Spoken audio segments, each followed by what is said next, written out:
చాలా దౌర్భాగ్యమైనటువంటి పరిస్థితి, చాలా దారుణమైనటువంటి పరిస్థితి, ఎన్నో కుటుంబాలను ఇబ్బంది పెట్టినటువంటి వార్త ఇది. సజీవ దహనం అయిపోయారు.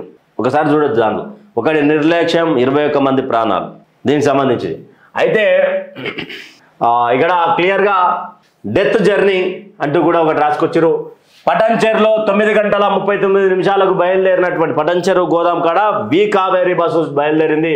2 డ్రైవర్లు 44 మంది ప్రయాణికులతో బయలుదేరిన బస్సు ఇక్కడ నుంచి కర్నూలు జిల్లా చిన్నటేకూరు క్రాస్ రోడ్ వద్ద ముందు వెళ్తున్న బైకును ఢీకొన్న బస్సు ముందు భాగంలో ఇరుక్కొని ఉన్నప్పటికీ దాదాపు బస్సు కంటే, అంటే ఈరోజు తప్పెవరిది, బండి డ్రైవర్ది కాదు, బస్సు పోతా ఉంటే బండి పోతా ఉంటే వెనుక నుంచి ఈయన ఎక్కిచ్చేసిండి మోతేవారి.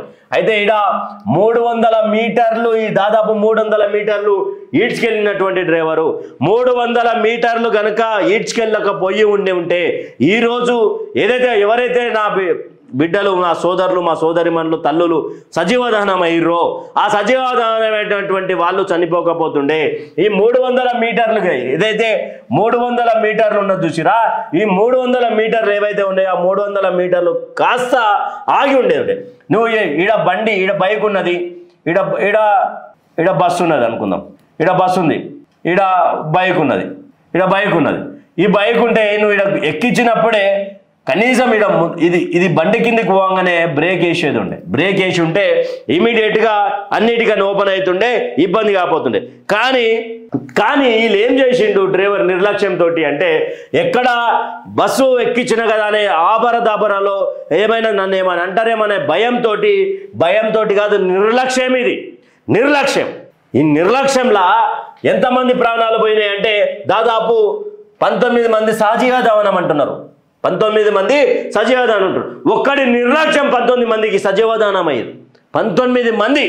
ఈడ నువ్వు 300 మీటర్లు పోకుండా ఇమీడియట్గా నీది ఎట్లా పవర్ బ్రేకప్ సిస్టమే కదా, పవర్ బ్రేక్ సిస్టమ్ ఉన్నప్పుడు దన్నుమని బ్రేక్ కొట్టి ఉండి ఉంటే ఈరోజు ఇది జరగకపోతుండే కదా, 19 మంది జీవితాలు సజీవ దహనం కాకపోతుండే కదా. డ్రైవర్ అన్న అందరిని అంటలే, డ్రైవర్ అన్న జర యాది ఉంచుకో, యాది పెట్టుకో. నీ కుటుంబంతో పాటు 44 మంది కుటుంబాలు ఉన్నాయాడ. జరా సోచాయించు. 2 డ్రైవర్లు ఉన్నారు కదా, నిద్రమప్పు ఉంటే వేరే వాళ్ళకి ఇచ్చేసేయాలి. ఇబ్బంది ఏమున్నది? ఈ బస్సులు మనతానవి కాదు, ఈ బస్సులు మన ఇదాన కాదు. పొన్నం ప్రభాకర్ అన్నను ఫస్ట్ టైం ఏకీభవిస్తున్నా. అన్న మీరు చెప్పినటువంటి మాటలకు నేను క్లుప్తంగా అన్నీ పరిశీలించిన తర్వాత మీ వెనుక నేను మాట్లాడుతున్నా, మీ సైడ్ నేను మాట్లాడుతున్నా ఈరోజు. ఎందుకు అంటే ఒకసారి చూడురి, ఇక్కడ హైదరాబాద్ నుంచి బయలుదేరి ఏడికి పోవాలా, బెంగళూరు పోవాలా. ఈయన పోతున్నటువంటి స్పీడ్ ఎంత? 100కు. వీళ్ళకు అంటే స్పీడ్ లిమిట్లు పెట్టేసేయాలి బస్సులకు. స్పీడ్ లిమిట్లు పెట్టేస్తే కానీ సెట్ గారీలు స్పీడ్ లిమిట్లు పెట్టాలా వీళ్ళు. ఎందుకు పెట్టారు? స్పీడ్ లిమిట్ పెడితే 80-90 సరే గంట 2 గంటలు లేట్ అవుతుంది అబ్బా. 120 130 ఇష్ట రీతిన బండి రపరపరపరపర. నేను చెప్పినా కదా గతంలో నేను బాధితుని. ఇదే ఉన్న సూపర్ లగ్జరీ బస్సు ఉన్నది, అదే లగ్జరీలా అన్నీ నాకు దేశం మీద ఈ చిత్రగుప్తుల పంజాలన్న నూకలు ఉంటాయి. 2019 ఆ సమయంలో నేను ఈ మీడియా ఫీల్డ్కి రావాలని దేవుడు రాసి పెట్టి ఉంటాడు పైన. లేకపోయింటే ఆ రోజు కూడా నాది ఇదే పరిస్థితి ఉంటుండే. మధ్యరాత్రి 3:45 3:50 లేదా 3:15 3 నుంచి 4 మధ్యలో మేమెక్కినటువంటి బస్సు కూడా ముందలున్నటువంటి ఆ డీసీఎం అనేటోడు ఆడు నిద్రమబ్బుల రపక్కున తిప్పంగానే నా బస్ డ్రైవర్కి పాపం ఆ రోజు ఆయన తప్పు కాదు. ఎందుకంటే నేను అప్పుడే ఇట్లా ముందు లేచి ముందలకి పోయి ఎంతసేపు పడుతుందని అడగనీకి పోయే లోపు నంద్యాల పోతున్నా. తిప్పేసరికి ఆయనకి ఏం చేయాలి, డివైడర్ ఎక్కిచ్చేసాడు. డివైడర్ ఎక్కిచ్చేసినాక కూడా బండి అట్లా పోతున్నది. అప్పటికి గ్లాసెస్ అనేటివి ఓపెన్ కాలేదు. అప్పటికి బండిలో ఎలాంటి మంటలు రాలే. బండి ఒక్కసారిగా గాడి తప్పడంతో బండికి సంబంధించినటువంటి డోర్లన్నీ బ్లాక్ అయిపోయినాయి. ఊపిరి పీల్చుకునేంత సమయం లేదు. భయానికి లోనై అప్పుడు నేను ఇంకా కాలేజీలో ఉన్నా. భయానికి లోనై ఏంది పరిస్థితి, ఏమైనా జరిగితే ఆయన అప్పటి చాకచక్యంగా ఇంకొక డ్రైవర్ మారి బ్రేక్ వేయడం వల్ల అది కూడా డైరెక్ట్గా మేము హిట్ చేసేవారిని హిట్ చేయాలా. ఆ రోజు నేనున్న బస్సు ట్రాన్స్ఫార్మర్ని కొట్టాలా. ట్రాన్స్ఫార్మర్ని కొడితే ఇమీడియట్ యాక్షన్ ఎలా ఉంటుంది? ఇమీడియట్గా అందరం సజీవ దహనమయ్యే రోజులై ఆయన చాకచక్యంగా ఆపిండు. మేము ఇట్లా బస్సు దిగినామో లేదో 4 టైర్లు పాడ్మని వెళ్ళిపోయినాయి. తప్పు ఎవరిదని కాదు, ప్రాణాలు కాపాడేవాడు దేవుడు. చెప్తున్నా కదా, ఈ సూపర్ లగ్జరీ స్లీపర్ బస్సులల్లో ఈ ప్రమాదం నేను నా కల్లారా అయిపోయింది నా పని అనుకున్నాను. ఒక చిన్న పని మీద నంద్యాల పోయే పని ఉండే హోగేరా హమారా జిందగీ, ఏం సాధించినాం రా జీవితంలో అనుకున్నాం. దేవుడు నాకు నూకలేసిండు ఆ రోజు. ఇదే 100 స్పీడ్ వెళ్తుంది, 100కి సరే బెంగళూరు పోవాల్సినటువంటి పరిస్థితుల్లో నువ్వు ఈడ తప్పేమంది బైక్ ఉంది కాదు, బైక్ కూడా పోతుంటే ఆయన మీదకి నువ్వు ఎక్కించినావు, బస్సు వాని మీదకి నువ్వు ఎక్కించేసినావు. ఆడ బ్రేక్ వేయాలనే ఆలోచన లేదు చూసినావా, ఆడ క్లియర్గా ఏబిఎస్ సిస్టమ్ ఉంటుంది, అన్నీ ఉంటాయి. ఏం లాభం? ఎట్లా మిమ్మల్ని నమ్మి బస్సులు ఎక్కాలి? ఎవరికో జరిగిన ఘటన కాదబ్బా, నా సొంతానికి నాకే జరిగింది. 2019 మార్చి 13 తారీఖు, నాకు యాదుకున్నది డేటు, 2019 మార్చి 13 తారీఖు రోజు జరిగింది ఘటన. ఈడ తర్వాత ఇంకా ఈడికొద్దాం. పొన్నం ప్రభాకర్ అన్నను నిన్ను ఎందుకు సపోర్ట్ చేస్తూ మాట్లాడతానని చెప్పిన చూసినావా, దీనికే డామన్ డయ్యూలో రిజిస్ట్రేషన్ అయిన వేమూరి కావేరి ట్రావెల్స్ బస్సు. డామన్ డయ్యూలో రిజిస్ట్రేషన్లు అక్కడ, తిప్పేది ఇక్కడ, ఎందుకు అక్కడ అనేది ఒకసారి మాట్లాడితే, ట్రావెల్స్ ఏజెన్సీల మాయాజాలం. ఎందుకంటే అక్కడ అన్ని రిజిస్ట్రేషన్ ఖర్చులు కాబట్టి ఆ ఖర్చు ఈ ఖర్చు అన్నీ కూడా తక్కువ. అందుకు ఇక్కడ ట్రావెల్స్ ఏజెన్సీలు ఛార్జీలు ట్యాక్సీలు తక్కువ కావడంతో ఈశాన్య రాష్ట్రాలు యూటీలలో రిజిస్ట్రేషన్లు పర్మిట్లు తనిఖీలు చేయకుండానే ఇస్తుండడంతో అక్కడి నుంచి ఫిట్నెస్ సర్టిఫికేట్ మన అధికారులు తనిఖీలు చేస్తే వేధిస్తున్నారంటూ ఫిర్యాదులు. ఎస్, పొన్నం ప్రభాకర్ అన్న నిన్న ప్రెస్ మీట్లో ఇదే చెప్పిండు.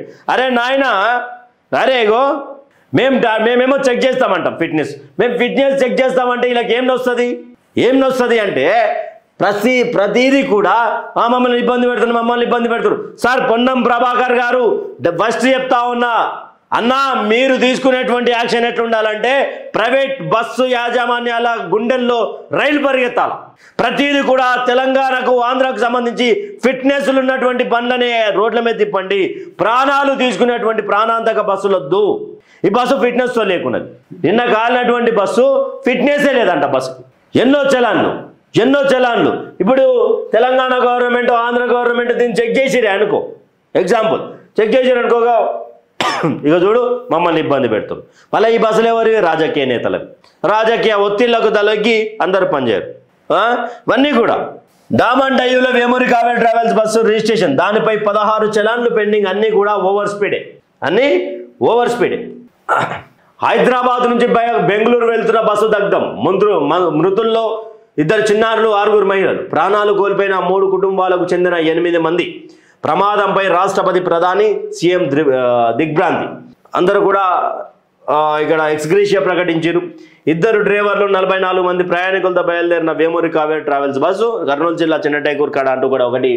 ఇక్కడ బస్సు ముందు భాగంలో ఇరుక్కున్న బైకు పెట్రోల్ లీక్ కావడంతో మంటలు. డ్రైవర్ వెనుకున్న చిన్న అద్దం పగలగొట్టి బయటపడిన 4 ప్రయాణికులు. వాళ్ళు బస్సు వెనుకున్న అద్దాన్ని పగలగొట్టడంతో బయటకు దూకిన మరో 21 మంది.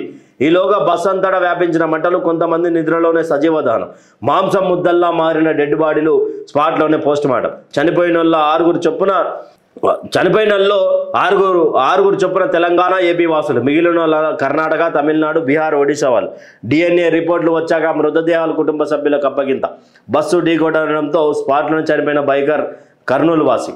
బస్సులో మొత్తం 46 మంది. వేమూరి కావేరి ట్రావెల్స్ హైదరాబాద్లోని కూకట్పల్లి పటంచేరు నుంచి హైదరాబాద్ బెంగళూరు పోయిందంటూ కూడా ఒకటి 9 గంటలకు. ఎట్లా పోతుంది బస్సు?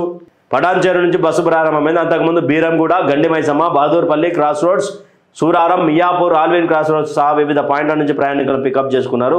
డ్రైవర్ మిర్యాల లక్ష్మయ్య, గుడిపాటి శివనారాయణతో పాటు 43 మంది ప్రయాణికులతో బస్సు ఆరంగారికి చేరుకుంది. అక్కడ మరో 2 ప్రయాణికులు ఎక్కారు. అందులో నుంచి ఒకరు దిగిపోయారు. ఇలా మొత్తం 46 మందితో బస్సు బెంగళూరుకి బయలుదేరింది. నేను ఎక్కిన బస్సు బహుశా కావేరీ అనుకుంటా, కావేరీ కాదు, కావేరీ ఏదో బస్సు ఉన్నది నా దాంట్లో ఉంటుంది లిస్టు, అది ఉన్నది. ఇక్కడ 46 మందిని బయలుదేరింది. ఏగో ఈడ మళ్ళీ ఏం చేసారు, దానికి సామర్థ్యం ఎంత, మధ్యలో కొంతమందిని ఎక్కించుకుర్రు. సీట్ కెపాసిటీ పడుకున్న వాళ్ళు చచ్చిపోయారు. తర్వాత ఇదంతా గాథ పక్కన పెడితే అయ్యో పాపం ఒకరిది ఒక్కో కన్నీటి గాథ.